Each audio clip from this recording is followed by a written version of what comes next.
All right, guys. So today we're going to be taking a look at the second release from MMI Watches. Pretty cool diver with a unique date complication you don't often see on watches, especially dive watches. I'm actually wearing the watch right now, and I have the blacked out stealth model of their newest release, the Turret, on. Big thanks to MMI for lending this in for us to take a look at together. So let's get straight to it and check out the watch. All right, so there's gonna be some options with this release. There's a few different variants. There's steel versions in a few different dial colors, including a fully loomed dial. There's the DLC coded model I have, and they also come with either this date complication or a more traditional dial layout. The steel will come out on a bracelet with a spare strap, and the DLC on leather with the extra rubber strap.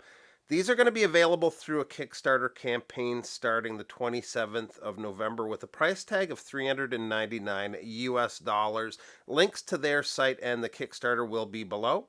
So I think when a lot of you guys see this, it is going to remind you of the Samurai with the angular case and lug design. It has similarities, no doubt, but the case is actually quite different. One big difference is the case width, which is only 40 millimeters on the turret versus the 44 millimeter Samurai. Considering this is a prototype, the finish work is really good. There's little bits of polish work at some of the edges of the case and lugs, giving it some nice details. There's even a little polished bevel on the inner portion of the lug there.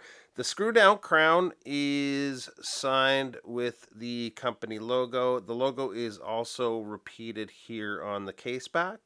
This model is going to ship out on this brown leather along with the Tropic rubber in this watch roll. Now, I was looking at the leather strap here. We do have quick release spring bars on the leather, but not on the rubber. So I'm wondering when they get to the full production models, maybe they'll update that. Either way, both are quality straps. We've got super solid hardware signed with MMI. I'm interested to see what the bracelet's like on the steel models. From pictures, it looks really nice on the watch, though. The dial is, I guess, almost a semi-gloss. I love the look of the date display, but one negative for me is I find it a little tricky to read. The production models are going to have two improvements on that front, though. One more for looks, the other legibility. First, the date indicator is going to be changed to orange to match the text on the dial. That may help it stand out a little better over the red, I think. It'll definitely look better. And the second change is the text for the date's going to be a bolder font. So hopefully that helps with that legibility. As far as time telling with the handset and hour markers they're using, very easy to read and tell the time at a quick glance. The loom is also planned to be improved. At the moment, it's totally fine. The bezel loom is a little less bright than the rest, but that's going to be fixed. I think the owner mentioned they plan to add more layers that should give it about 30% increase in brightness. Again, even as is, it's quite good, but more loom is definitely never a bad thing. The bezel is using an ion-plated stainless steel insert. The action is decent. It's not great, but I wouldn't call it bad either. It's just a little bit on the tinny side. Still easy to grip and turn with a really good amount of resistance, and everything is lining up like it should. So I mentioned the case with the 40 millimeters. I'll give you a quick rundown of the rest of the measurements.